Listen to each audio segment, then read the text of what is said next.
Jules Moussard with the black pieces.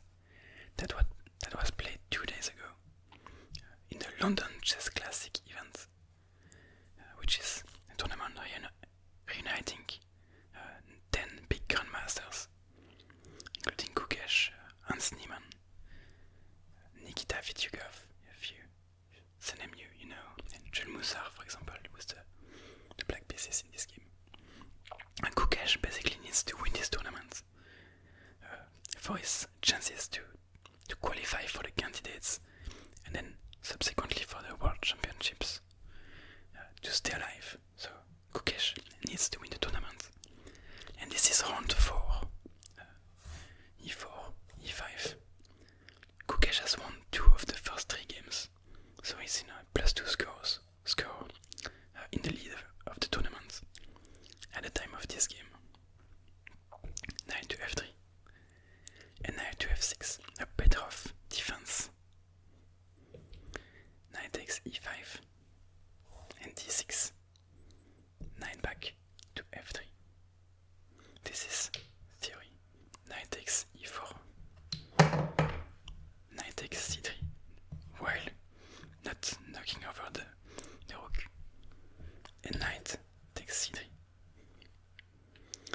We can recapture with both pawns, but this recapture is most common and best. Bishop to e7. Again, Jules Moussard did not resign in this position, which is as bishop to e7, bishop to e3, and castle. We have queen d2, knight to d7, and long castle from Gukesh, and knight to f6. This is still theory, still something that both players know probably really well. They are both Gukesh is number 27 in the world. I believe that Jules Moussard at this point is number 4 in France, but still in the top 50. Maybe not in the top 50 anymore, but he is one of the best players. So this knight came from the b8 square. So you have the first knight coming here, and then the other knight that goes back and replaces it, because it's a strategically good place for a knight to be on f6. We have bishop to d3 and rook to e1, placing the rook on the open file. And this is about where the theory stops and where the player starts playing on their own, with a3 for Jules Moussard. So I don't fully understand this move, but I suppose he has some ideas behind it. One of which is to simply protect this pawn. Another way to do that would be king to b1, but he might have some reasons that he does not want to play king to b1. We have d5 and rook to e1, also going on the h file. I should say rook h to e1, because both rooks could go there. We have bishop to g4, threatening the knight, pinning the knight to the rook, and threatening to take the knight and double the pawns. But Gukesh does not care about that. h3, bishop takes knight, and pawn takes bishop. So Gukesh says, I don't care about my pawn structure being destroyed, because after queen to d7, he plays rook to g1, occupying the semi-open file in front of black's king. And Gukesh basically says, you can have this pawn, I'm going to try and checkmate you. Very aggressive approach. He gives a pawn like a gambit, but he gets some really nice activity for his rook. So after queen takes h3, we have bishop to d4, and bishop d4 could be a sneaky move. I mean, for these grandmasters it's pretty straightforward, but for most people it might not be. It comes with a threat. If it was white to move again, there would be rook takes g7 check. And if the king recaptures, there is rook to g1 check. And after king to h8, you have queen to h6, threatening queen g7 checkmate. Queen takes h7 checkmate with this bishop. Also threatening to recapture this knight. Knight takes, bishop takes, queen takes would be checkmate as well. So there are a bunch of threats associated with this bishop d4 move. So we are in this position. So Jules plays as well. g6, defending against the threat. This knight is defended by the bishop, so no problem. We have queen to f4, defending this pawn and attacking the c7 pawn. Knight to h5, queen takes c7. And now we have the first mistake, at least the computer stops this. A mistake from Jules Moussard, who takes this pawn. So Jules is still a pawn up. But he is under some attack. He has his knight on the edge of the board, which is not the best place for knights. His king is, well, not weak, but there is some open lines towards the queen, the king.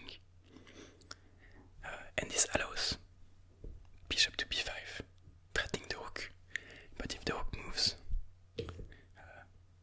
Jules loses the bishop.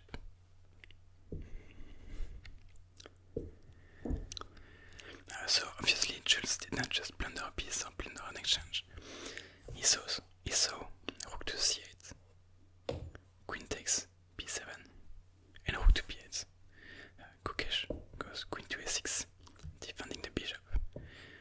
And at this point the material is back to equal. Both players have 5 pawns. And yeah, the bishop is still attacking the e8 rook. So we have rook to d8, getting out of the pin, or the attack. We have bishop to e2, which is a skewer, because there is a knight behind it. If the queen were to move somewhere random, well, you could be taken by the bishop, but if you're not careful, this would be a free knight, because this pawn is pinned by the rook. So we have queen to f4, check, bishop to e3, defending and attacking the queen, and we have queen to e5, defending the knight. I know Gukesh does not want to take this knight, because this would be a really nice trade for Jules. I would have traded a very active bishop versus a passive knight. The knight is not doing anything here, and this bishop is really nicely placed in the center of the board. So you really don't want to trade this bishop for this knight. So after queen to e5, Gukesh goes on and snatches this pawn. So Gukesh is back to have 1 pawn up and back in the lead. We now have knight to f4, threatening this bishop, putting the knight back in the game, threatening the bishop, and threatening the fork on the queen and the rook. So we have bishop to f4 and bishop d6. And here Gukesh is sort of winning. He's up a pawn. And the computer gives this as like about plus 1.5 for white, which at this level is a big advantage. And the move that Gukesh had to find is queen to d4, basically forcing the trade. And you reach an endgame where Gukesh is a pawn up. And Jules cannot really avoid the trade, because after queen to f4, which is the only move that actually defends the knight that is attacked twice, you will have bishop to g4, the only move that defends it again is queen to g5, but that steps into this pin, and that's a nasty position. It's still plus 1.5, but it's not a good position. It's not something that you want to walk into as a chess player. So this was actually what Gukesh had to play to force this trade. Now instead he went with rook to d2. And this is a mistake, not just because this was better, but because it allows a very sneaky tactic for black. You can pause the video if you want, try to find the winning move, or maybe not winning, but the move. And his bishop takes a3. Now first of all, you cannot recapture with the pawn, because after queen takes c3, you would be threatening queen a1 checkmate, queen b2, and checkmate because the knight is controlling the e2 square. And basically, if you try something, you cannot really defend against this with your queen. So the only move that saves this is bishop to d4, and now we have queen takes f3. And you have gained the piece back with 2 pawns. So now it's black that is up a pawn. And not just up a pawn, but with some really open lines on the king. And some big attack going on. So this is not a position that you want to be in. Queen takes also does not work because of rook to a8, and the queen cannot step away because of rook to a1 checkmate. So the queen would be forced to sacrifice itself, and there is still the threat of checkmate. So I don't know, you're still getting destroyed. So again, that's something that you can go for. So Gukesh does not take this bishop. He lets it slide, and he plays rook to d4, which is basically admitting that he is being defeated. Because when you see a player move a piece once, and then move it right after, it's usually not a good sign. Sometimes with top chess players, they are forcing a piece to move, and then they're moving the rook again because it's threatening something else. But that's not the case here. Here, Gukesh just have to admit that this was a mistake. Now we have bishop takes. Now, king to b2, b1 would be a big mistake, because simply bishop takes c3, winning the rook, at least the rook, maybe even more. So we have king to d2 instead. After king to d2 we have knight to f6. Now Gukesh could try to maybe sacrifice the exchange to kind of keep things going.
knight to c2, check, check, and it's going to be made very soon, like this, checkmate, for example.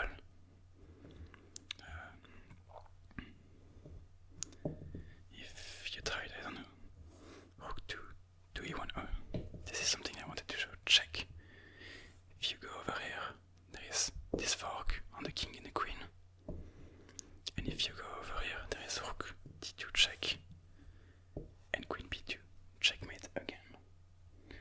So after this knight d4 idea, Gukesh resigned and admitted defeat, which is a really tough blow for him, because winning this game would have been huge, and instead he ended up losing, which is a big difference in the standings. Now he's still in a decent position.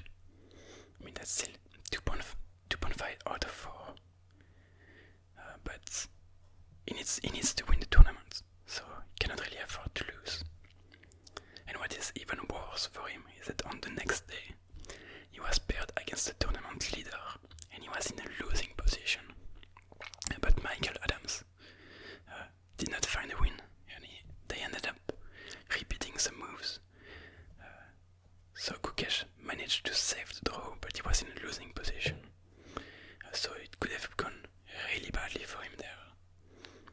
So, depending on the vision that you have on this, he either dodged a bullet and was lucky, which is a good thing, he was lucky, so he had some luck. Or you can see it as a way like he was losing, so it's not good.